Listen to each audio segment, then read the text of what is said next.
एक safety officer accident को zero तो नहीं कर सकता है, परंतु जो फैटल एक्सीडेंट हैं अर्थात ऐसा एक्सीडेंट जिससे मृत्यु हो सकती है उसको वो कंट्रोल अर्थात जीरो कर सकता है या फिर उस पर जीरो करने की कोशिश कर सकता है। आज के वीडियो में हम सब देखेंगे कि 10 ऐसे रूल हैं जिन्हें आप लाइफ सेविंग रूल के नाम से जानेंगे और उन 10 लाइफ सेविंग रूल को यानी 10 रूल को फॉलो करके आप किसी इंडस्ट्री में या फिर किसी प्लांट में या फिर किसी कंपनी में आप फैटल एक्सीडेंट को जीरो कर सकते हैं। तो आइए देखते हैं कि वो 10 यानी 10 हमारे लाइफ सेविंग रूल क्या हैं। सबसे पहला है कि do not handle your phone और any other communication device when driving, यानी कोई भी यदि आप गाड़ी चला रहे हो या फिर कोई भी बाइक चला रहे हो तो उस दौरान आपको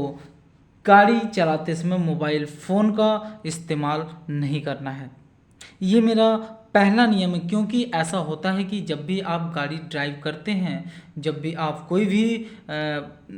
बाइक या फिर कोई भी फोर व्हीलर आप ड्राइव करते हैं, उस दौरान यदि आपके कानों में मोबाइल रखा हुआ तो आपका दिमाग मोबाइल के प्रति होता है या फिर किसी अन्य कम्युनिकेशन डिवाइस के प्रति होता है और उस दौरान आपका एक्सीडेंट होगा और उस एक्सीडेंट के दौरान आपका 100% फैटल एक्सीडेंट होगा। सेकेंड नंबर है do not drive under the influence of alcohol और ड्रग्स। जब भी आप गाड़ी चला रहे हैं या फिर कहीं भी आप चलाते हुए गाड़ी जा रहे हैं तो उस दौरान आपको ना तो कोई ड्रग्स का यूज करना है ना तो अल्कोहल का यूज करना है। उस दौरान अल्कोहल के दौरान क्या होगा कि आपका दिमाग संतुलन में नहीं रहेगा और आपका 100% एक्सीडेंट होना ही होना और उस दशा में भी आपका फैटल एक्सीडेंट होगा। नेक्स्ट हम देखेंगे कि signal reduce speed and check mirror before turning और रिवर्सिंग, अर्थात क्या है कि वाहन को पीछे जब आप ले रहे हैं उस समय आप या फिर मोड़ रहे हैं तो आपको उस समय गति को कम करना है, शीशा देखना और संकेत देना है, नहीं तो उस दौरान फैटल एक्सीडेंट होने के भरपूर चांसेस होते हैं। नेक्स्ट हम देखेंगे verify that there is no life energy, जैसे में आपको mechanical energy, chemical energy, electrical energy, fluid under pressure etc before starting work, अर्थात इसका मतलब कार्य शुरू होने से पहले सुनिश्चित कर लें वहाँ कोई ऊर्जा के स्रोत जैसे कि इलेक्ट्रिक, यांत्रिक, रासायनिक, तापी या दबाव इत्यादि ऊर्जा तो नहीं है। यानी जब भी आप किसी इंडस्ट्री यानी प्लांट में काम करने जाते हैं तो कोई भी यदि मैकेनिकली वर्क करना है, जैसे मोटर को ऑपरेट करना है, तो यदि मोटर को हम वहाँ पे मोटर को मेंटेनेंस करना है,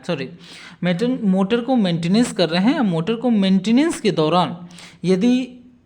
कोई भी वहाँ से बटन यदि ऑन कर दिया तो ये मोटर यहाँ से ऑन होगी और ये तुरंत मूव करने लगेगा, उसमें हमारा हाथ क्रश हो सकता है या फिर हम पूरे उसमें पिस जाएंगे और हमें लिपटा के उसमें हमारा फैटल एक्सीडेंट हो जाएगा। तो जब भी या फिर इलेक्ट्रिसिटी है, कोई भी इलेक्ट्रिक वर्क कर रहे हैं लेकिन आपने वहाँ से एमसीबी यानी वहाँ पे कोई भी आपने उसे लॉकआउट टैग आउट नहीं किया है तो उस दौरान वहाँ से कोई ऑन कर सकता है, आपका फैटल एक्सीडेंट हो सकता है। तो इस दौरान आपको क्या करना है कि जब भी आप कोई भी इलेक्ट्रिक या फिर कोई भी ऊर्जा है, कोई भी एनर्जी है, उस पर आप काम कर रहे हैं तो आप देख लें कि वहाँ लॉकआउट टैगआउट हुआ है कि नहीं हुआ है। नेक्स्ट आप देखेंगे do not perform hot work unless the fire और explosion risk have been eliminated. Hot work जैसे वेल्डिंग, कटिंग तब तक न शुरू करें जब तक कि आग व विस्फोटक के संभावित खतरों को समाप्त न किया जा सका हो। जब भी आप वेल्डिंग कर रहे हैं, हॉट वर्क जैसे वेल्डिंग, ग्राइंडिंग, उसके द्वारा क्या होता है कि चिंगारियाँ निकलती हैं और जैसे चिंगारियाँ निकलेंगी और उसके अगल बगल ऐसे कोई मटेरियल है, ऐसे कोई पदार्थ हैं जिससे आग लग सकती है, जैसे पेट्रोल, डीजल, पेंट या फिर अदरवाइज कोई भी, तो क्या होगा ये चिंगारियाँ उसमें जाएंगी और वो इतना तेज़ी से ब्लास्ट होगा, उस ब्लास्ट के दौरान आपका फैटल एक्सीडेंट हो सकता है। नेक्स्ट देखेंगे कि the atmosphere must be tested safe before entering at confined space and monitored as your work, यानी जब एटमॉस्फेयर होना चाहिए, कहाँ पे परिसीमित स्थान में प्रवेश करने से पहले अंदर के वातावरण यानी एटमॉस्फेयर को जांच ले, सुनिश्चित कर लें कि वो प्रवेश करने हेतु है कि नहीं है। यहाँ ऐसा जगह जहाँ पे आप काम करने जा रहे हो वो कन्फाइंड स्पेस हो। कन्फाइंड स्पेस क्या होता है वो मैं वीडियो में बता रखा हूँ, तो प्लीज़ वहाँ से जाके आप चेक कर सकते हैं।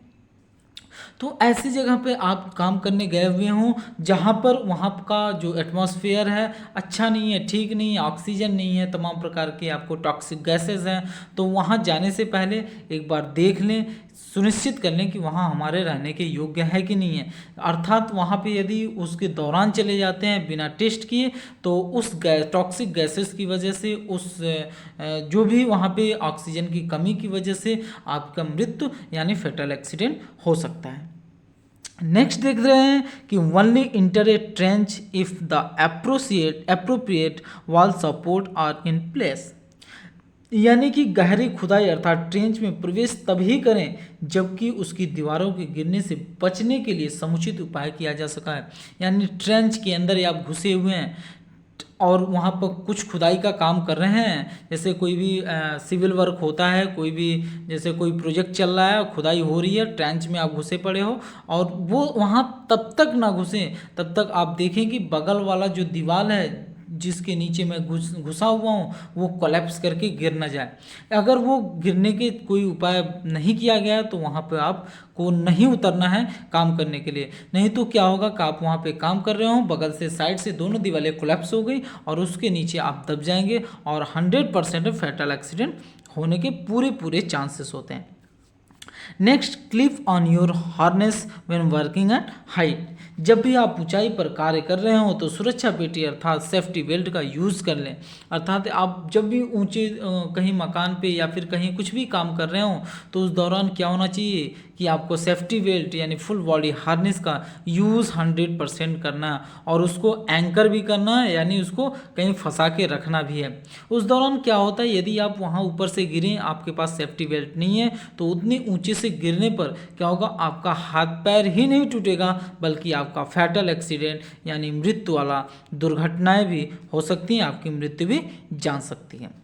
नेक्स्ट देख लें, stay out of the path of moving vehicle plant and equipment. घूमती हुई मशीनों, उपकरणों व वाहनों के रास्ते से दूर रहें। अर्थात इसका कहने का मतलब ये है कि जब भी आप ऐसी जगह पर हैं जहाँ कोई मूविंग घूमती हुई मशीन है, जैसे कि आप जेसीबी देख लीजिए, जैसे आप जेसीबी यदि जो उसका बकेट जो है तो उससे दूर रहें क्योंकि जो ड्राइवर होता है वहाँ पर वो चला रहा होता है जेसीबी को, अगर वो मूव कर रहा है, इधर उधर मूवमेंट कर रहा है, उसके बकेट से आपको लग गया तो आपका 100% फैटल एक्सीडेंट हो सकती है। उपकरण जैसे आप जनरेटर देख लीजिए या फिर जो ये पानी चलाने वाला मशीन हो गया, इसकी जो शाफ्ट होती है घूमती रहती है बहुत तेज़ी से, यदि उसमें आपका कपड़े फंस गए तो लिपेट के उसमें आपका फैटल एक्सीडेंट हो सकता है। वाहन जब होता है जो बैक होता है या फिर आगे जाता है उससे दूर रहें, नहीं तो आपका फैटल एक्सीडेंट हो सकता है। नेक्स्ट एंड लास्ट है, डू नॉट वॉक और स्टैंड अंडर ए लोड। कभी भी लटकते हुए भार के नीचे खड़े ना हो और न ही उसके नीचे से गुजरें। अर्थात कहने का मतलब ये है कि यदि कोई भी, जैसे आप हाइड्रा देख लीजिए, यदि कोई लिफ्टिंग डिवाइस है उसे उठाया हुआ है और उसके नीचे क्या आप खड़े हुए हों और वो अचानक से वहाँ से टेक्निकल इशू की वजह से वो टूट के गिर जाए, तो यदि वो भारी सामान है आपके ऊपर गिरेगा तो 100% फैटल एक्सीडेंट। तो भाई आज के लिए इतना ही करता हूँ, तब तक के लिए टेक केयर, बाय बाय।